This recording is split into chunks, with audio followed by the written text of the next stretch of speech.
What are some of the red flags then that both men and women can look out for in the opposite sex that can show them this person isn't whole and you know, potentially stop a bad relationship in the first place?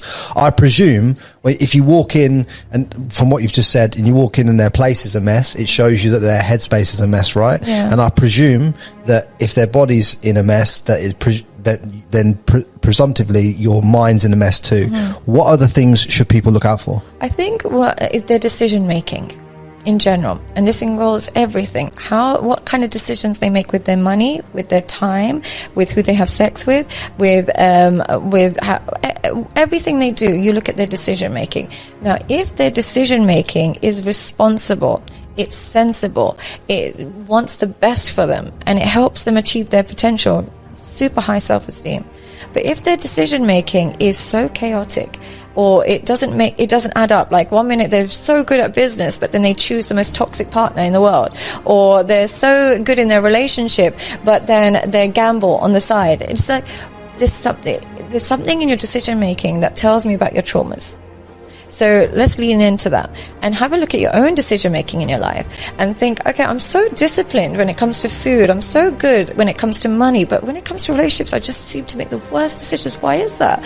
Or it might be the opposite. It's like, I'm so good at relationships. I'm so good at all of these things. But when it comes to business, I don't know. I make stupid decisions.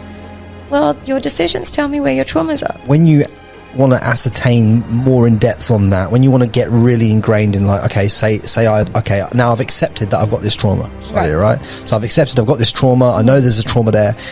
How can I use psychology on myself to understand myself more and get in there without having to go see anyone? Or is that not possible?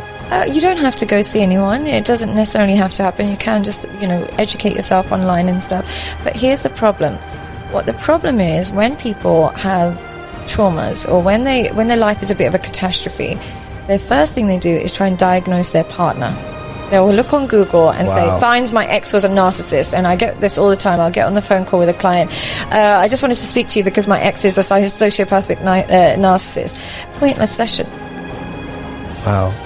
Pointless session. I've literally just had flashbacks. I was dating this girl, and in the early days of this podcast, I was dating this girl, and I'd be having this brilliant day, and then she'd ring me up, and it just felt like she was just trying to start a fucking war with me, starting an argument to cause this drama in my life. And I'm like, it's just like out of nowhere, like 2 minutes ago, great, like now there's this big world war starting. She was a bit broken? Yeah, she had, I think there was trauma in relation to her father growing up. So anytime there was separation, she would get anxious? Or start a fight? Yeah. Yeah. And very beautiful, very good looking. Her mum and dad were still together, but because she was traumatized by her dad had hit her mum. Okay. Right. So there's trauma there, and she used to start the most randomest arguments with me. What that is like when people are traumatized, what they do is they fight with their partner to test how much they will fight for them back. So really, when women are fighting like that, they don't actually want to fight. They want to test your level of love and attachment to them. So what may have been happening is you might have been busy in your podcast. You might have been sat at home. Maybe she saw that you liked a picture of a girl. Maybe she saw something that triggered her. She's like, let me start a fight. And I'll start a fight, threaten to leave him. And if he begs me, then I feel good again. I can relax. But if he doesn't beg me, then I know he's a prick. It's a test. I knew it. And there's no way to win this test, by the way. As a man, there's no way to win. I knew it was a test. Yeah. I knew it was a test. I didn't understand the psychological reasoning behind the test. The psychological reason would be she's been triggered into thinking that at some point you're going to abandon her, so she wants to abandon you before you can get there first and test your response. On a random Wednesday, that's going on a random Monday morning. I would do it before 7 a.m. sometimes. Do you find the cycle of like the moon and stuff like that affects women on a psychological level as well? I can't comment on things I don't know enough about. So unfortunately, I don't know anything about astrology. Because I was speaking to my friend who's a nurse who works in a hospital, and she said that there's some crazy stuff that happens around these full moons. I'm sure it does. You know, religious reasons, we don't actually follow astrology too much. So I've never had my hand read. I don't know too much as that. I know I'm a Taurus. I'm very much a Taurus. I know that. But I don't know too much about it. So I can't. No, I respect that. I respect that. I respect that. So what are some of the key learnings that you've learned in the last 12 months that you previously, even in your psychological career, you hadn't even discovered them? One thing I really have found is how many women cheat on men, and how many men accept the unacceptable when it comes to women. And I was explaining this to my friends, I have a bunch of really beautiful, wonderful friends, male, female, everything. And I think I never realized that we are a certain type of a subcategory. I thought everybody was like us. I thought everybody doesn't tolerate nonsense, and I thought everybody's like that, but I didn't realize that there's levels to it. And there's people out there, there's men out there that accept the unacceptable when it comes to women. And I always knew women do that. I always knew that, okay, women have a bad boy phase, or women have guys that may leave them on red. I was aware of that because you always hear about it on social media. Men ain't shit, or men are trash. I always knew that men are naughty. And the type of men I know, okay, I'm sure you're up to nonsense. I never knew how bad it is for men when it comes to dating. It's impossible for them to find a loyal girl these days. But they accept the unacceptable.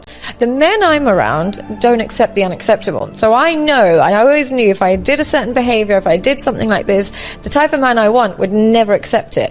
But there are men out there that will allow a woman to cheat again and again, be promiscuous, go out, disrespect him, and he'll still beg her for attention. I didn't know that existed until I started doing social media stuff.